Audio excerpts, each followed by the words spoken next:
Sorry. I don't know why I did that, but hey guys.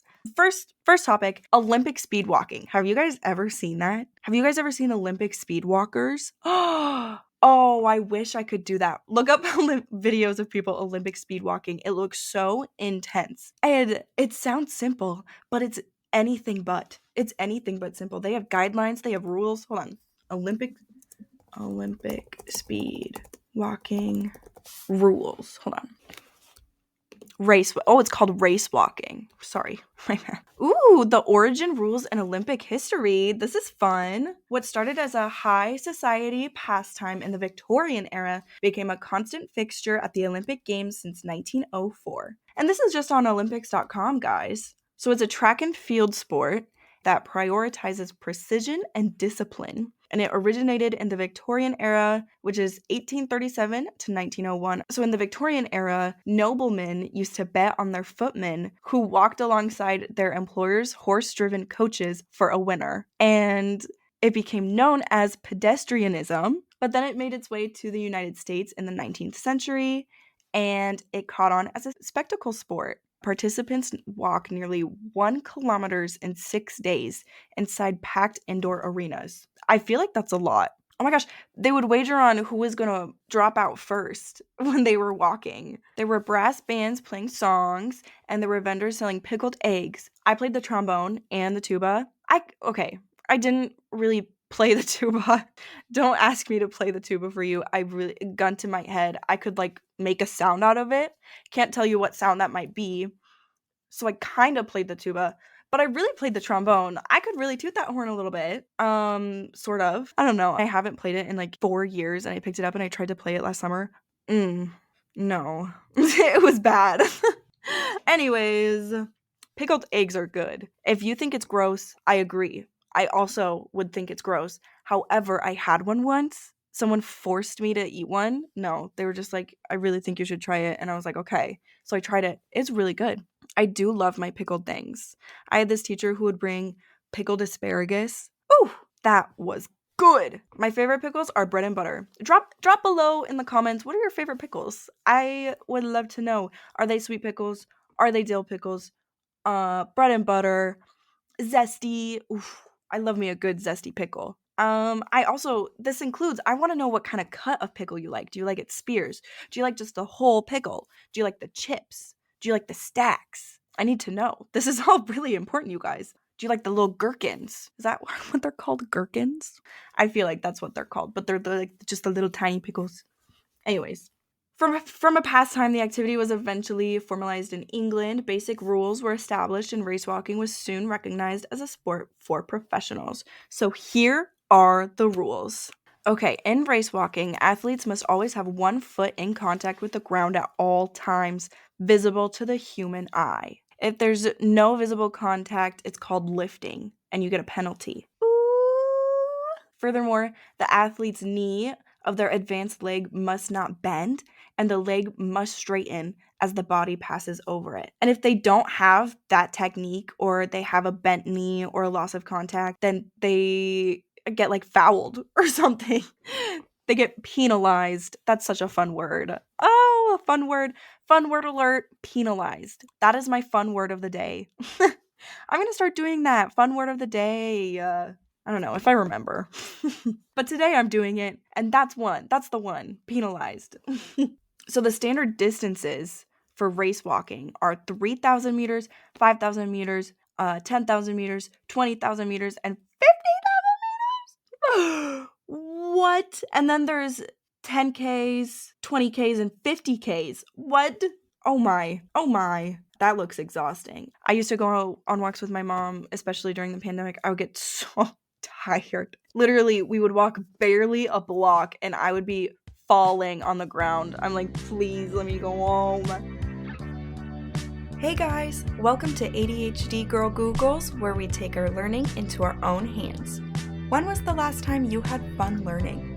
For people with ADHD, the answer might be kindergarten. My name is Georgia, and like many women, I wasn't diagnosed until my 20s.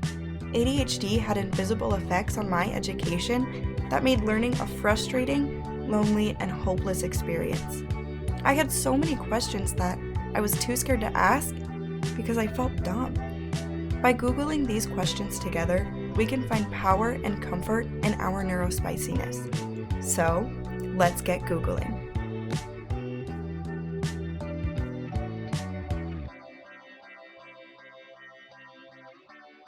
I'm also just like bad at walking, honestly. Like my pace is very slow because I'm like distracted all the time. I'm too busy thinking to walk fast. Also, I have little legs. I just can't walk that fast. But then I walk slow, so then I realize I'm running late, so then I have to walk really fast and it's way too fast for my body and I get so out of breath. And it's kind of like that episode in Modern Family, one of my favorite shows. I love that. I love that show.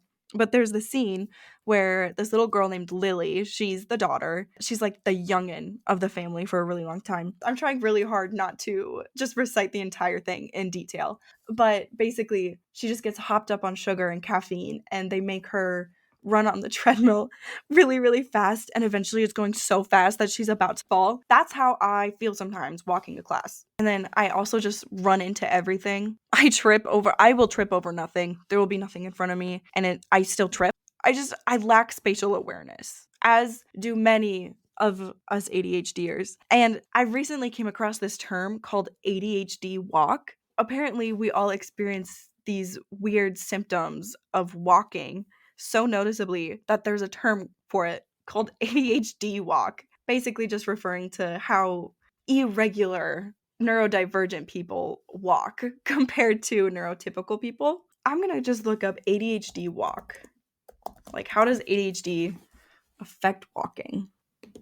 Okay, this is donefirst.com. It's like a blog. Looks like it's all about ADHD, so that's fun. ADHD walk, your gateway to balance. If you have a habit of getting bumps and bruises or find that everyday tasks like walking aren't as easy for you as others, you may be dealing with ADHD walk. ADHD comes with balance issues and coordination challenges. This makes the ADHD walk just an unusual stride or inconsistent walking style or an increased postural sway. What is that? And issues with coordination and balance. Okay, yeah, that makes sense. What is a postural sway though? Postural sway. The small unconscious movements that the body makes to maintain balance while standing upright. Hold on. Literally the first thing that comes up is ADHD. It's a term used to describe the unconscious small movements that happen around the body's center of gravity in order to maintain balance. It's also the body's natural adaptation to changing stimuli. Those with poor balance and coordination exhibit greater postural sway. Oh. Okay. So that's ADHD walk. Wait, what is cerebellar development? The part of your brain most involved in the coordination of muscles due to its connection to the somatosensory systems. The systems include spatial awareness, coordination, and balance regulation that contribute to postural sway. Okay, so the deficiencies in motor control and balance experienced by people with ADHD leads to exaggerated movements and uneven strides. And that's because standing and walking require massive muscular involvement and precise coordination between your brain and your body. So sometimes that's just hard. Proprioception is your brain's sense of body movement and positioning that allows you to operate your nervous system and muscles automatically based on feedback. This is how we can move without thinking about the action, like blinking or typing without looking at our keyboard. Proprioception disorders can cause issues with balance.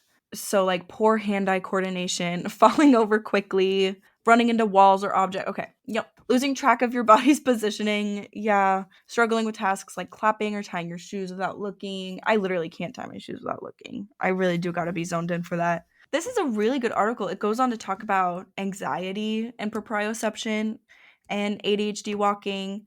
It talks about how to improve ADHD walking. If you're it says even though the walk may not be harmful, it might be annoying to you as the person who's walking like that. I used to study and memorize lines in high school. I would walk. I found that I would study better and memorize information better while I was just walking around the halls, just in a circle. Is that a thing? Does walking help Studying. Walking can help studying. A Stanford study finds that walking improves creativity and it can improve concentration and focus. Hold on. Is this another thing? Like, oh, it's because I have ADHD? This always happens to me. I find something that I do and then I find out it's literally because of ADHD. Hold on. Does walking while studying help ADHD? Walking can improve focus and concentration by providing movement, and it helps us stay alert and engaged. Oh! And then physical activity like walking can boost dopamine levels in the brain, which is associated with attention and reward. This is from Google AI, so this might be wrong. Hold on. Let me click on a couple other things. This is from the University of Queensland, Australia. Ooh! That's fun. Sorry, anytime anything has anything to do with Australia, I'm like, oh, that's fun.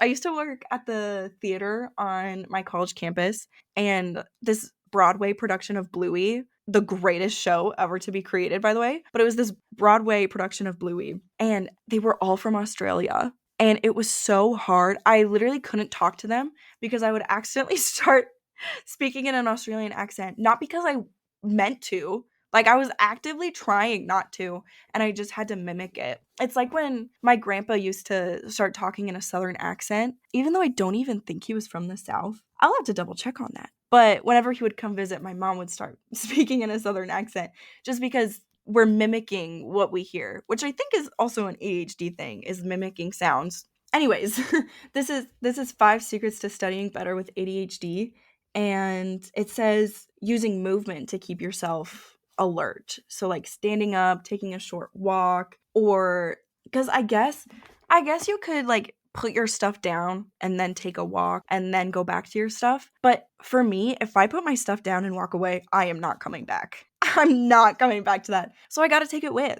I take my homework with me when I go to the bathroom, when I go to the kitchen. I take it everywhere because I know if I put it down, I'm just not going to pick it back up. So yeah, apparently movement does help. That's cool. I knew it. And you know, I am going to look that up. What was I saying is also an ADHD thing? Hold on. Let me retrace my thoughts. Do you ever have to do that? Retrace your thoughts? Let me think. Mimicking sounds. Okay. Sorry. Mimicking sounds ADHD. Oh, it's a type of stimming.